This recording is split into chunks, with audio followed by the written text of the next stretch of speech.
بسم الله الرحمن الرحيم. عن المسور رضي الله تعالى عنه قال: لما طعن عمر جعل يألم فقال له ابن عباس وكأنه يجزعه: يا أمير المؤمنين، ولئن كان ذاك لقد صحبت رسول الله صلى الله عليه وسلم فأحسنت صحبته ثم فارقته وهو عنك راض. رواہ البخاری۔ حضرت مسور ابن مخرمہ بیان فرماتے ہیں کہ جب حضرت عمر رضی اللہ تعالیٰ عنہ زخمی کر دیے گئے تو آپ بڑی بے چینی محسوس کر رہے تھے۔ اس موقع پر ابن عباس رضی اللہ تعالیٰ عنہ نے آپ کو تسلی دیتے ہوئے ارشاد فرمایا: امیر المومنین،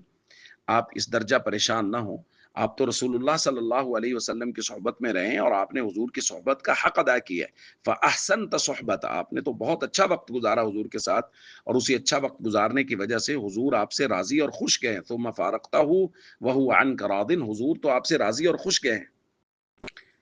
دوستو، یہ ایک طویل روایت کا حصہ ہے۔ اس کے بعد حضرت ابن عباس رضی اللہ تعالیٰ عنہ نے حضرت ابو بکر کا ذکر کیا حضرت عمر کے سامنے کہ آپ پھر ان کے ساتھ رہے اور آپ نے ان کے ساتھ وقت گزارا اور وہ بھی آپ سے راضی اور خوش گئے ہیں۔ پھر آپ مسلمانوں کے امیر المومنین منتخب ہوئے، آپ نے مسلمانوں کے ساتھ بہت اچھا سلوک کیا اور سارے کے سارے مسلمان آپ سے راضی اور خوش ہیں، اس وجہ سے آپ پریشان نہ ہوں۔ دوستو، اس روایت میں ہم نے دو باتیں سمجھنی ہیں۔ ایک یہ کہ حضرت عمر رضی اللہ تعالیٰ عنہ کے زخمی ہونے کے بعد آپ کو تسلی دے رہے ہیں حضرت ابن عباس رضی اللہ تعالیٰ عنہ، جو حضرت عباس کے بیٹے ہیں، حضور کے چچا زاد بھائی ہیں، حضور کے خاندان کے فرد ہیں اور ساتھ ساتھ حضور کے اہل بیت میں سے۔ وہ تسلی دے رہے ہیں اور تسلی دیتے ہوئے کہہ کیا رہے ہیں کہ امیر المومنین، آپ پریشان نہ ہوں، آپ رسول اللہ صلی اللہ علیہ وسلم کے ساتھ سے رہے، وہ آپ سے راضی گئے، حضرت ابو بکر کے ساتھ رہے، وہ آپ سے راضی اور خوش گئے، اور جتنے لوگ موجود ہیں یہ سب کے سب آپ سے راضی اور خوش ہیں۔ تو یہ ایک بہت بڑی گواہی ہے اہل بیت کے افراد میں سے کہ حضرت عمر رضی اللہ تعالیٰ عنہ سے سارے کے سارے صحابہ راضی اور خوش تھے، اور حضور بھی راضی اور خوش گئے، اور حضرت ابو بکر رضی اللہ تعالیٰ عنہ بھی راضی اور خوش گئے۔ اور اس کے ساتھ دوسری بات بہت اہم ہے، اس کو سمجھ لیجئے۔ حضرت عمر رضی اللہ تعالیٰ عنہ کی تاریخ شہادت کیا ہے، اس حوالے سے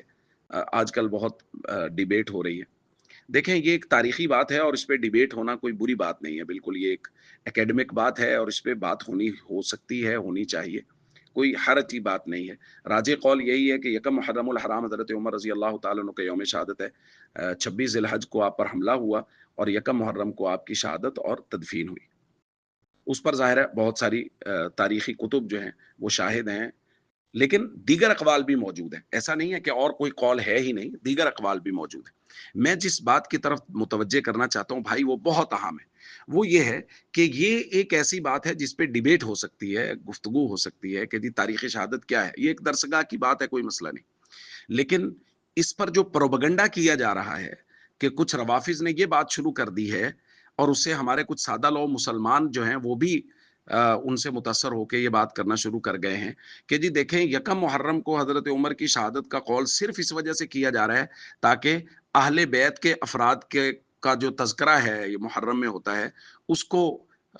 کم کیا جا سکے، یا اس طرح کی کوئی، یہ خالص رافضیت والا ذہن ہے۔ بھائی اس بات کو سمجھیں، اگر حضرت علی رضی اللہ تعالیٰ عنہ کا تذکرہ ہو رہا ہے تو کوئی نہیں کہتا حسن رضی اللہ تعالیٰ عنہ کا تذکرہ کیوں نہیں ہوا، حسین رضی اللہ تعالیٰ عنہ کا تذکرہ کیوں نہیں ہوا، سیدہ فاطمہ رضی اللہ تعالیٰ عنہ کا تذکرہ کیوں نہیں، کوئی بھی نہیں کہتا، اس لیے کہ وہ کہتے ہیں کہ جی یہ ایک ہی لوگ ہیں، ان میں سے ایک کا تذکرہ کرو، سمجھو دوسرے کا تذکرہ ہو رہا ہے۔ روافظ نے کیا چال چلی ہے، انہوں نے صحابہ اور اہل بیت کو الگ الگ کھڑا کر دیا۔ آپ حضرت ابو بکر کی بات کریں گے تو وہ سوال کرنا شروع کریں گے، آپ علی کی بات کیوں نہیں کرتے؟ بھائی بات سمجھیں کہ حضرت ابو بکر کی بات حضرت علی ہی کی بات ہے، اور حضرت علی کی تعریف حضرت ابو بکر کی ہی تعریف ہے۔ حضرت ابو بکر کی تعریف ہوگی تو علی کے امام کی تعریف ہو رہی ہے، حضرت علی رضی اللہ تعالیٰ عنہ نے نمازیں پڑھی ہیں، حضرت ابو بکر کے ہاتھ پر بیعت کی ہے۔ حضرت عمر کی تعریف ہو رہی ہوگی تو سمجھے حسنین کریمین کی ہی تعریف ہو رہی ہے، چونکہ حسنین کریمین کے امام ہیں حضرت عمر رضی اللہ تعالیٰ عنہ، حسنین کریمین نے ان کے پیچھے نمازیں پڑھی ہیں، ان کے ہاتھ پر بیعت کی ہے۔